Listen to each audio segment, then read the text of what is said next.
happened?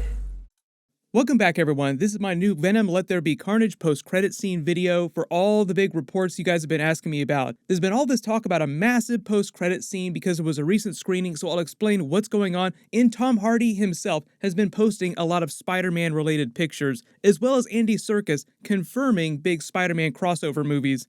If you're brand new to the channel, be sure to subscribe to get all the videos. The movie's coming out everywhere in a couple weeks. I'll be doing a bunch of videos for it. I'll try to keep this video as non-spoilery as possible just because there's so much stuff going around, and Tom Hardy himself seems like he is doing everything he can to join the spoiler bros.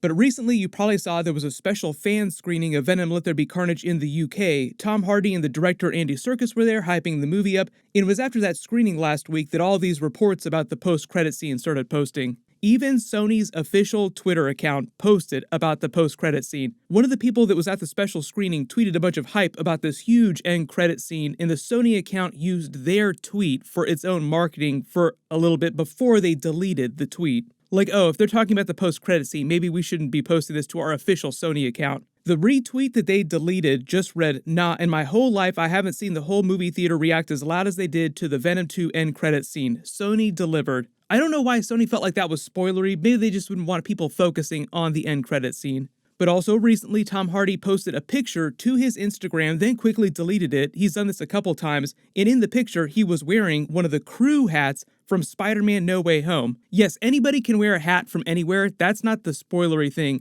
Here's why it's a big deal. It's because you cannot buy those hats in stores. They only give them to the people who worked on Spider-Man No Way Home after the movie is over. Like as a gift. Thanks for playing. Here's a cool hat to remember us. You may remember earlier this year, a couple of the Spider-Man No Way Home crew members posted behind-the-scenes pics of them celebrating in their crew gear that they gave to everyone after the movie was finished, and they got in big trouble for that.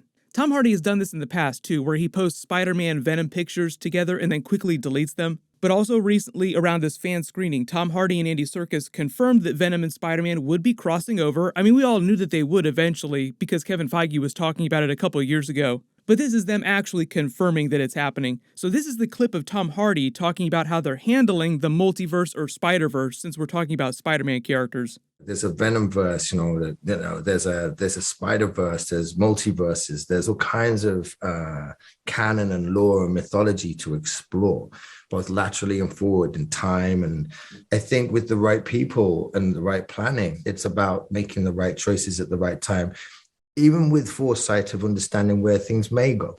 It's a combination of all of those and the alchemy of what it will be.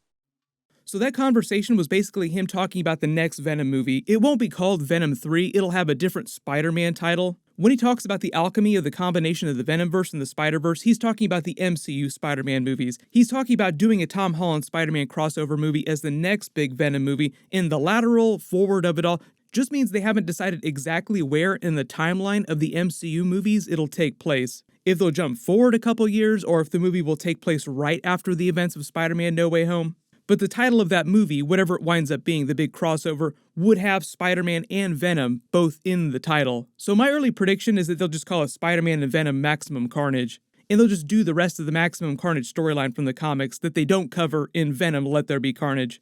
Because some of that movie is adapting aspects of the Maximum Carnage storyline, but only a little bit. Spider-Man was a huge part of the Maximum Carnage storyline, so it would be weird for them to do that whole storyline without any Spider-Man.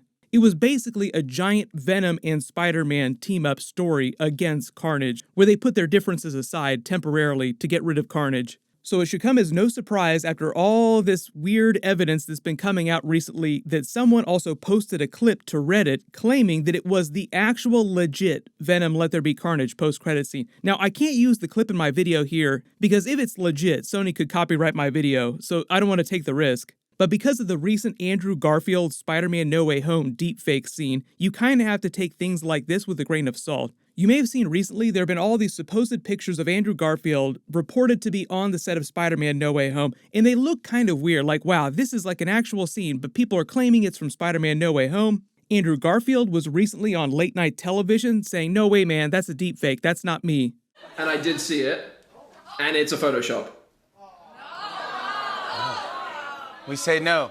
Then just a little while ago, somebody came out and claimed to be the artist who made this as a deepfake, claiming, no, I made this myself. This isn't an actual scene. It is a deepfake. Andrew Garfield was not lying.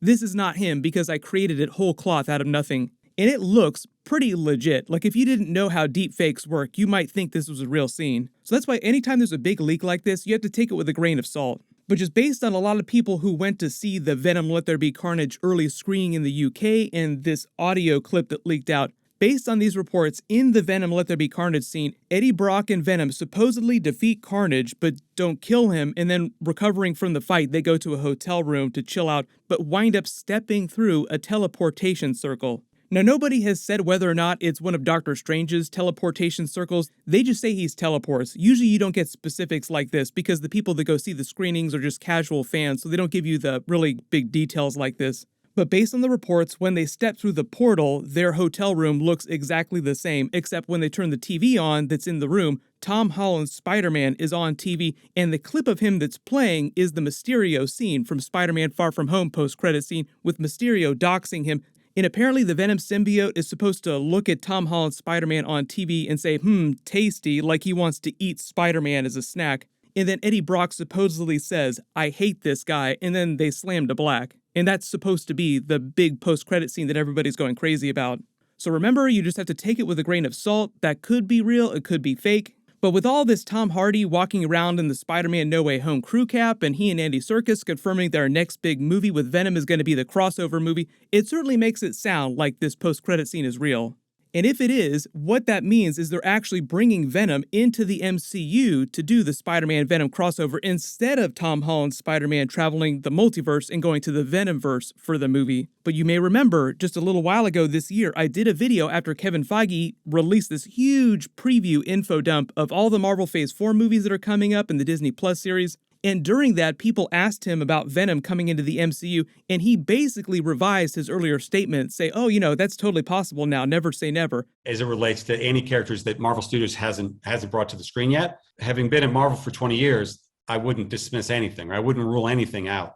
When and how and where remains to be seen.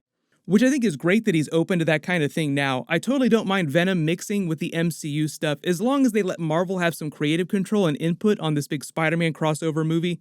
But what that means, Venom in the MCU and Tom Hardy's statements kind of back this up, is that Venom will just be interacting with MCU characters inside the Spider-Man movies. Like Venom isn't then suddenly going to show up in Val's super secret Thunderbolts or Dark Avengers team that she's putting together. Venom won't show up during Captain America 4 or Avengers 5. Like when Venom comes into the MCU, it'll probably only be in the Spider-Man related movies on a case-by-case basis. Now I know Tom Hardy is wearing the Spider-Man No Way Home ball cap, but I'm not expecting a ton of Venom inside that movie. What it probably means is there's just some Spider-Man No Way Home post-credit scene with Venom to complete the teaser for the crossover. Like the Venom Let There Be Carnage post-credit scene and at least one of the Spider-Man No Way Home post-credit scenes both make it clear that Venom has come into the MCU and will meet Spider-Man. Now, just in terms of storyline for that big crossover movie that they're doing, even though Maximum Carnage seems like the logical thing for them to do, if Venom really is coming into the MCU for the crossover, if they do Maximum Carnage, that would mean that Carnage also has to come into the MCU. And I'm not totally going to hold my breath on that because it all depends on what happens at the end of Venom Let There Be Carnage. And as of me posting this video, I have not seen the movie yet, so we don't want to speculate too much about how the rest of the movie winds up ending.